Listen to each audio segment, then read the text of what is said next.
All right, we're back with another fantasy baseball. We're doing draft results this time. By we, I mean just me, Andrew. Ethan can't make it this time, but he'll be in future podcast. He missed the draft, and now he misses the draft recap. Strong start for Ethan into the fantasy baseball world. But this is Hot Takes with Hot Idiots, and let's get into it. I first want to go over the biggest draft mistakes. It's funny to point out who messed up.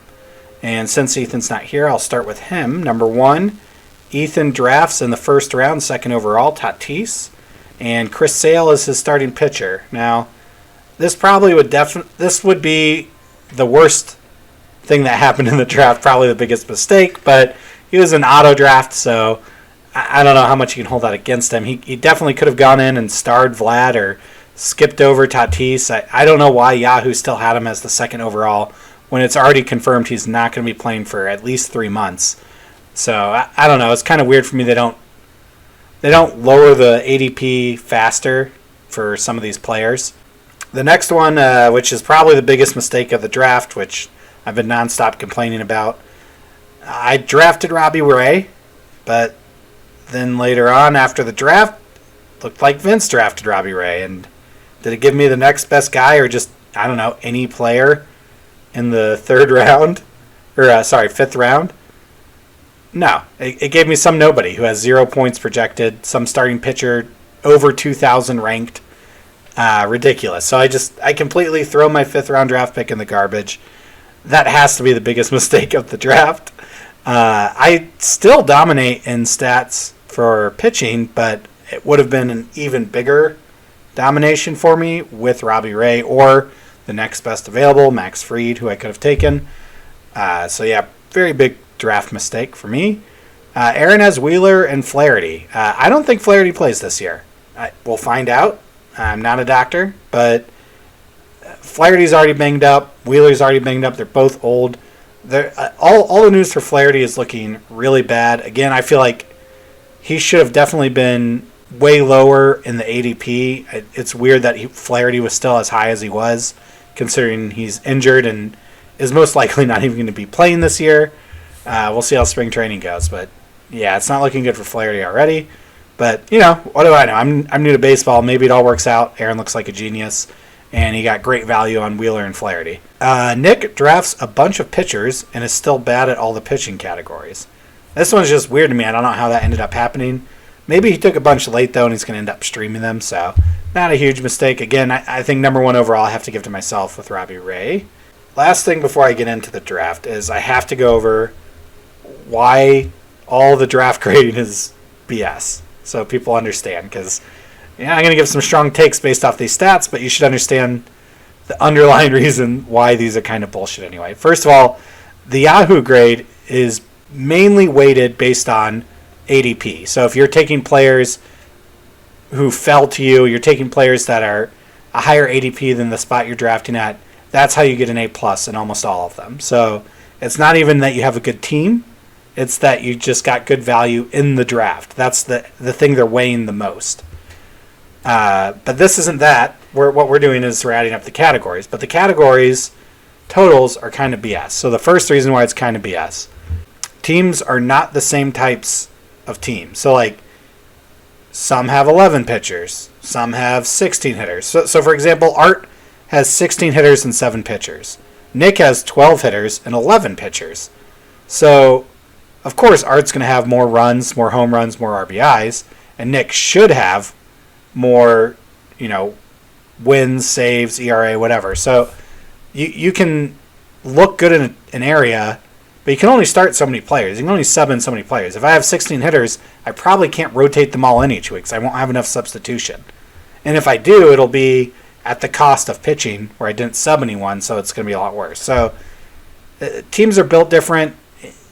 What categories I'm doing here is just adding up, for example, all of your runs or all of your RBIs or home runs for your entire team. That's kind of a little bit of BS to weight your team solely based off the full projection total of all your players. Who, by the way, a lot of them start on the same day. So just because you have two players projected 30 home runs each doesn't mean you'll get 60 home runs if they meet their projection.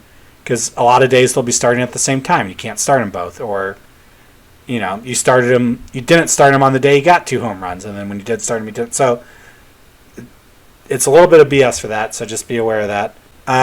The next thing I want to get into is the stats that are based on averages.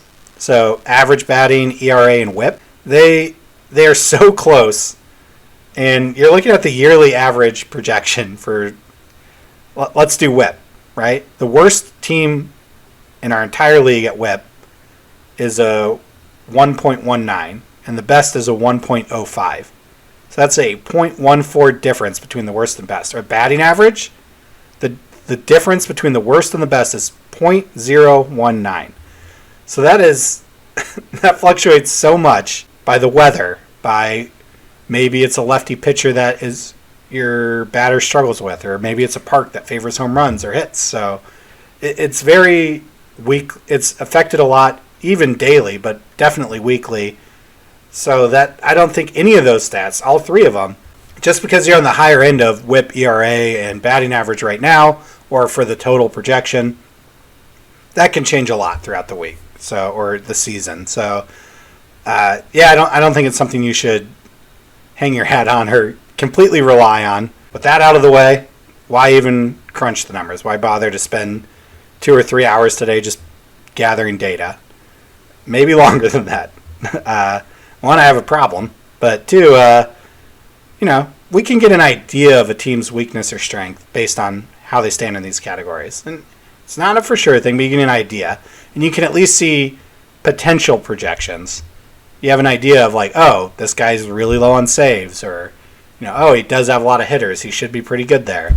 And also we can give hot takes. And what is the show if not a show to give you hot takes?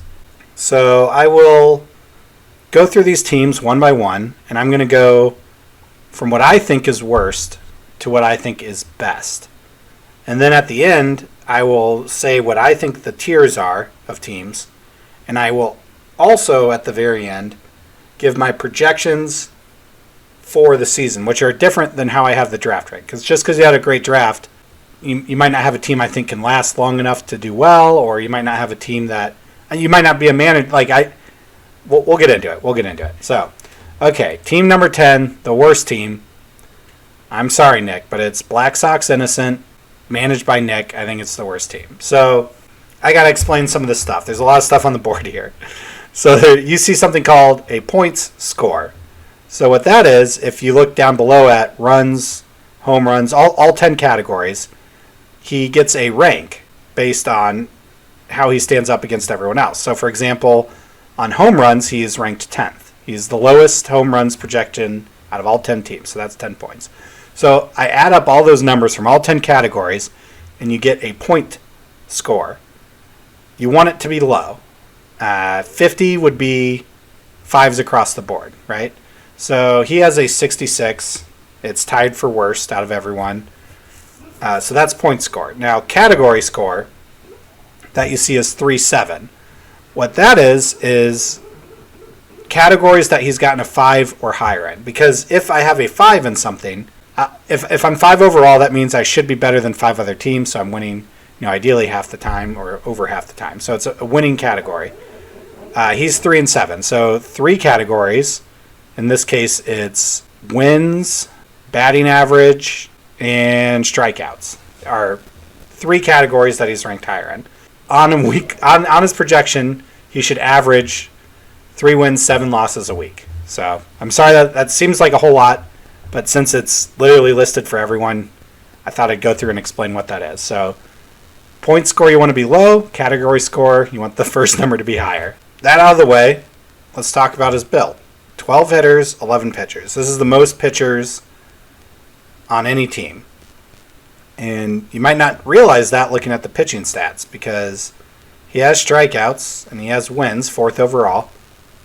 But he's 6th in saves, 8th in ERA, 7th in WHIP. He just got a lot of them. He didn't get a lot of quality ones. And it's kind of a dangerous spot for him to be in, especially because he's so bad in a lot of these battings. He's 9th in runs, 8th in RBIs, 10th in home runs, 7th in stealing bases. So, just bad across the board, and he has the least amount of hitters.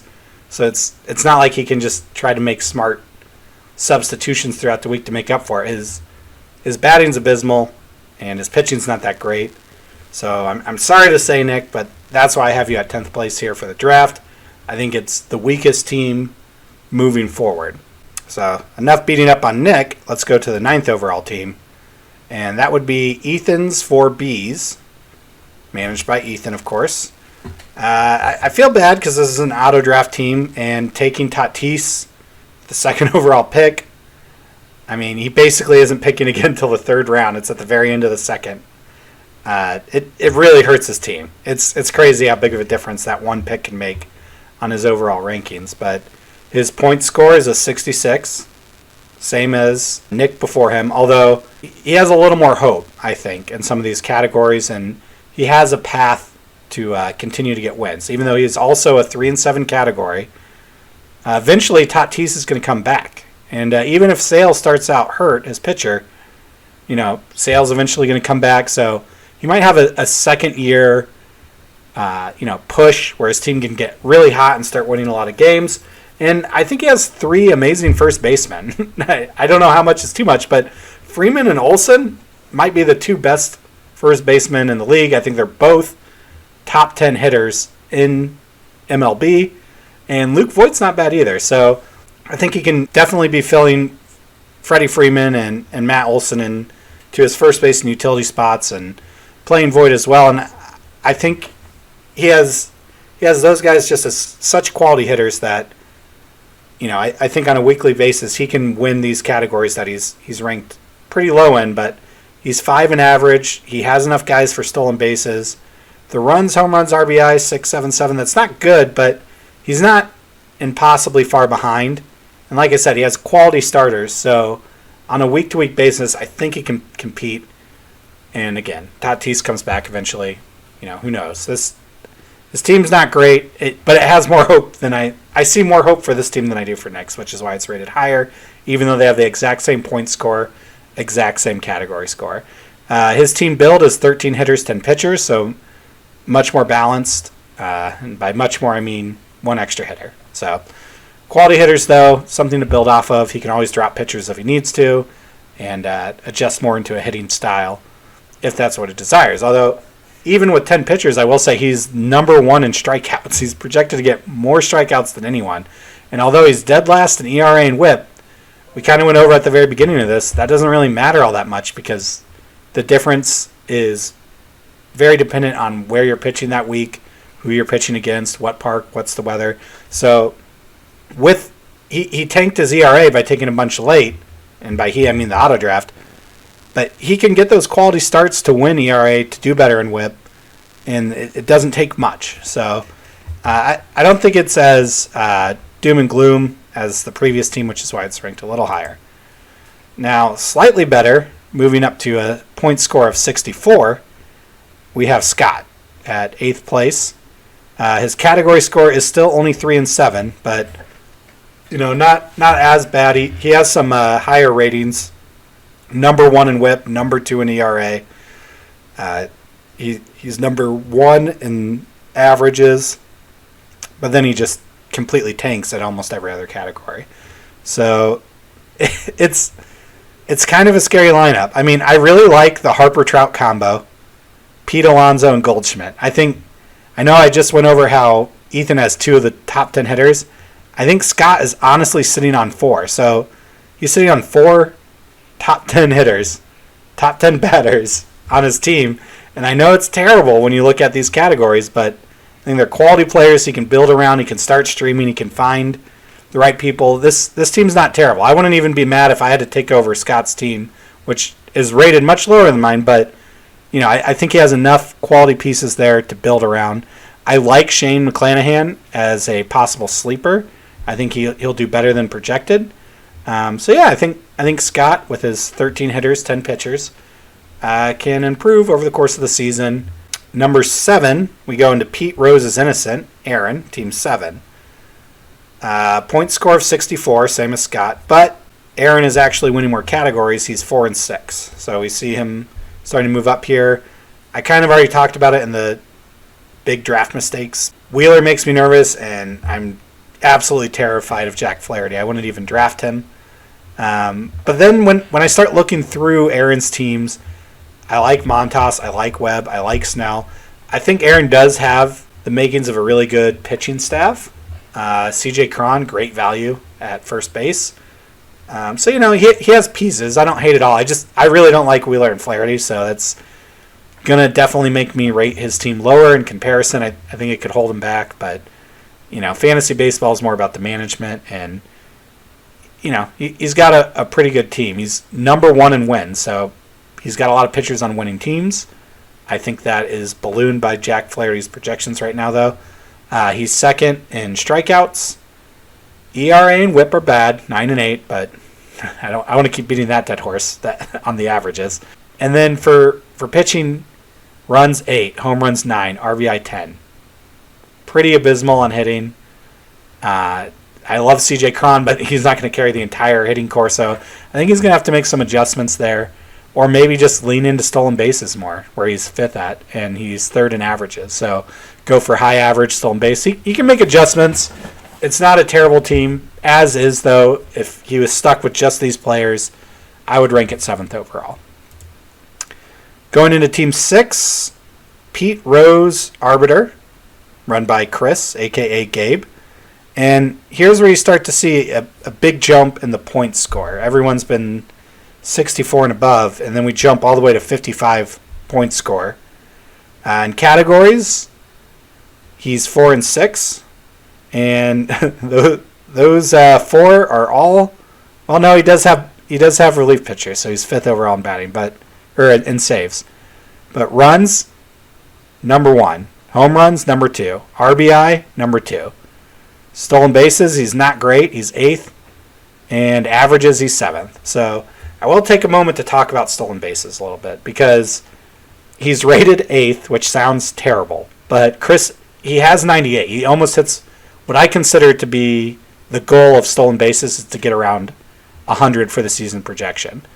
There's so many games throughout the year, and you could win a week on 1 or 2 stolen bases. I mean, it's just very random. It's hard to predict. There's not a lot of players that get a lot.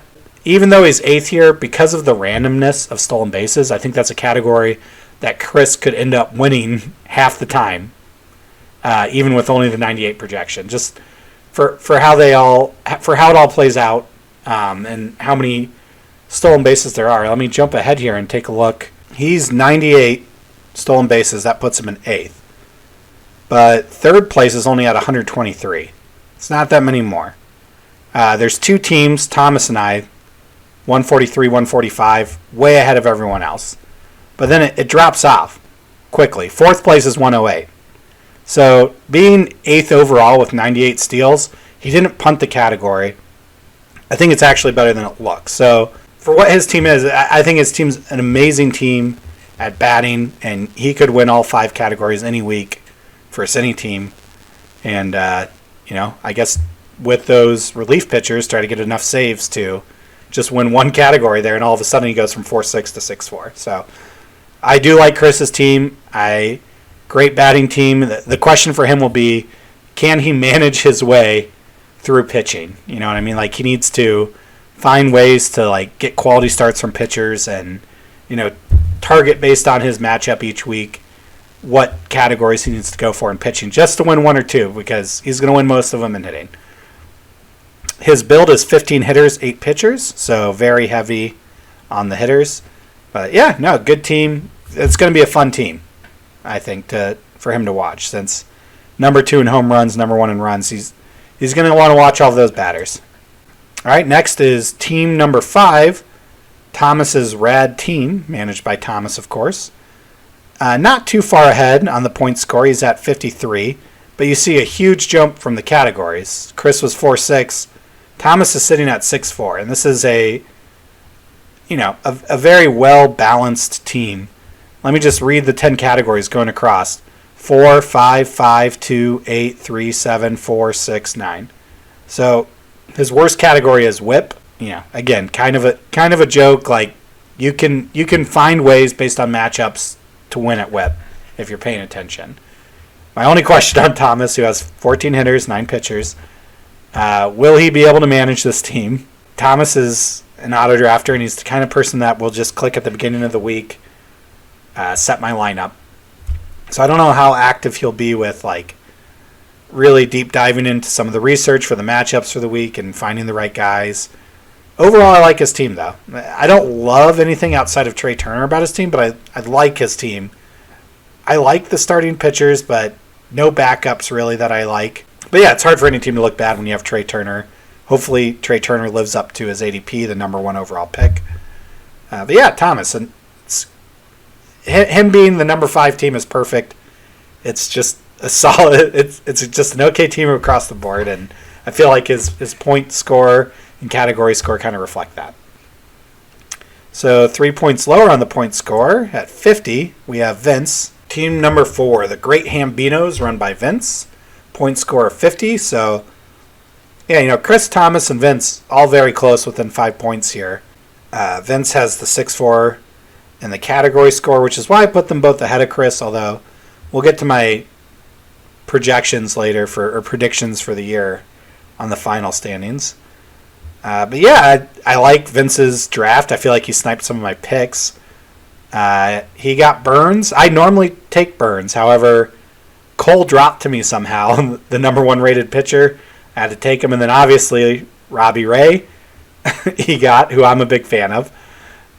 He claims not to like Javier Baez, but when I look at his team, there he is sitting at second base. He has some good power hitters. I think he can, rotate hitters to get wins as needed. He can adjust. He's not very weak at any position really. You look at strikeouts. Okay, you can only start so many pitchers. So he's 6th overall rated. He has some high quality top end guys. I think he'll be fine there. His batting average is 9, but he took some hitters that have lower averages. He doesn't have to start them if he needs to get that for the win. 7th in runs. Again, he's got the quality starters. Not that big of a problem. I do think Vince's team is very solid. And he's hit that threshold for the point score of 50, which, that's what you're aiming for. That would be a 5 across the board. That's the ideal outcome to get a score of 50. So he's hit that mark. That's why he's the 4th overall team. I like it a lot. All right, Team 3, Pine Riders, run by Art. Point score of 46, category score of 64. 6 and 4. Yeah, just slightly better than Vince's, and I like it because I think it'd be a fun team to watch. This is another big hitter team. I mean, the build is 16 hitters, 7 pitchers, so he's very light on pitching, yet he's not terrible at pitching. Number 2 overall in WHIP, 1 in ERA, number 3 in saves. He's low on the strikeouts, and he's lower projected on the win, but that's only because he doesn't have a bunch of pitchers. He only has 7. You can only start so many each week, so he has very high-quality pitchers. I don't think he'll have any problem in any of those pitching categories, and on top of that, it's him and Chris as far as big hitting teams. Like, I don't think any other teams can come really close other than maybe Lucas's team, which is a surprisingly good hitting team. But yeah, I would say Art and Chris, I mean, that's 1A, 1B for like great hitting, slugging teams. So yeah, no, I really like Art's team. He did a good job. He is probably the most experienced at fantasy baseball, so it shouldn't be too surprising to any of us that he has such a highly rated team here. It's deceptively good. Again, it has a point score of 46, but I think it's kind of laughable because how his team's built, some of those categories look a lot worse than they are. I think it's a pretty strong team. Team number 2, Lucas Ball Throwers, run by Lucas. Slightly higher point score, 45. And the best out of everyone in categories, he's 8 wins, 2 losses. So he's top 5 in 8 categories. It's pretty good. And I mean, his runs, home runs, and RBIs, all 3 overall. Average hitting, 2. So his one weakness is stolen bases. He pretty much just punted that category. So he doesn't really have any shot of winning that most weeks. On pitching, really, his only downside is strikeouts. I mean, it's 7th overall, but he only has 9 pitchers, 14 hitters. So I don't think it's too big of a problem. Notes I have for his team that make me a little nervous. I'm hoping that Yelich is healthy this year. I think he could and should be. Aaron Judge, I'm kind of concerned about now because of COVID in New York City. Kyrie Irving's missing games. You can't play games at home if you're not vaccinated, and Aaron Judge has pretty much made it known he's not vaccinated. The Yankees have said that they're working on it, so I don't know what that means, using whatever political leverage they have. But yeah, as of right now, I think the mayor's quoted as saying if he wants to play, go get the vaccine. So Aaron Judge, great outfielder, super worthy of the second round pick. Super nervous about him now though because of that. He could miss half the games because if he doesn't play at home. So I don't know. I'd be a little nervous about that now. It's a potential problem for Lucas to deal with. Pitching may be better than it looks. I really like Marcus Stroman. I loved him when he was on the Mets. Super fun pitcher, athletic pitcher, good batter too. Now that he can get the stats for him, but I like him at the Cubs. I think that's a sneaky pick. I wish I had not told Lucas to draft him because I really needed a free agency pitcher to pick up, and Marcus Stroman wasn't available because I pushed him on Lucas. And then the number one team in the league, I've got to go with myself here. So, points score. I broke it down, you guys. We started a long way at the top with 66. I'm down here at 40. My category score is 7 and 3. So not bad. The categories I'm kind of light on. Home run hits, I'm 6th though, so I'm like right there. RBI as well, 6th. And batting average, 6th. So not terrible. I mean, I'm right on the edge there on all three of those categories that I'm not, and everything else I'm top 5 or better. Pretty strong team all around. Obviously I scored best in points, even with the point score, second best in categories. Not having Robbie Ray really hurts, but what are you going to do? I still had a good draft regardless. I could have been a little stronger. I think that, and this was intentional, but I have some players that are high batting averages and good at stealing, and I have other players that are good at home runs and getting runs, so I can kind of move around and adjust my team as needed with my hitters. I went 14 hitters, 9 pitchers. I do have poor depth on my infield, but I like all my infield players, so I'm not too worried. Mondesi is my one person I'm nervous about. He's projected 48 steals. That's why I'm number 1 in steals. I just have an absolute baller at Steelers. He's very injury prone, though. It would really suck for me if he gets hurt. I need him to stay healthy. That's probably one of the bigger concerns of my team. 73 of my stolen bases come from just 2 players. So Miles Straw and Mondesi. So not a huge risk factor. Miles Straw, he's literally on my team. If for some reason I'm not winning the stolen base category, I can sub him in on outfield and get some steals. So that's his whole purpose on my team. The rest of the time he'll just be sitting on my bench.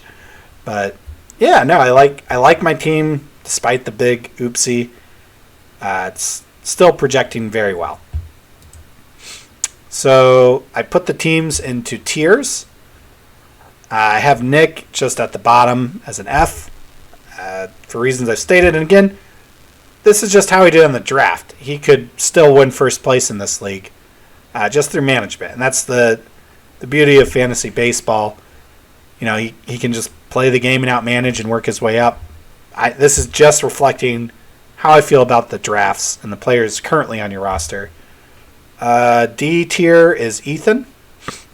Although, again, there is hope for him later in the season when Tatis comes back. And he can manage his way through the early part of the season and then, pop off late. C tier, this is kind of the middle tier for us. I have Chris, Scott, and Aaron. B tier is Vince and Thomas. And then A tier, I have myself, Lucas, and Art. And then I didn't put anyone in S tier. I don't think, maybe if I'd gotten Max Fried or Robbie Ray, but I don't think any team stands out enough to be in its own tier at the top. So I don't have anyone in the S tier currently. All right, so now the fun part. What are my projections for the entire season. Like, how do I think it's going to shake up? So I'll start at the top this time. I think that Art and Vince are going to be the number 1 and 2 team. Both their teams look really good. They both played fantasy baseball. They know what they're doing. They know more about baseball than the rest of us. So I expect them to be in that 1-2 spot. Since I had my team so highly rated, I had to put myself at 3. And then number 4, so the last team to make the playoffs, I actually have Chris in at number 4. I know that's moving them up, but his team's a lot of fun. It has a lot of good hitters, and he can figure things out on pitching. And I think Chris will be in that lock up that 4 spot. He'll bump Lucas and Thomas out of there from their higher ranked teams. Thomas I have moving all the way down to 7th place.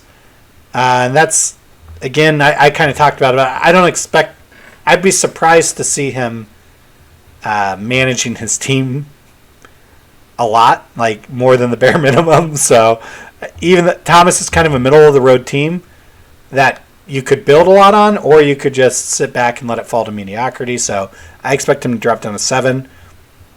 My other big jump up the rankings is, even though I have him as the 2nd worst team from the draft, and I know he's not here today, so it's looking like he's an inactive guy, but I do think Ethan will actively manage his roster, make moves, stick with it through the whole season, and actually have him jumping up to 6th overall.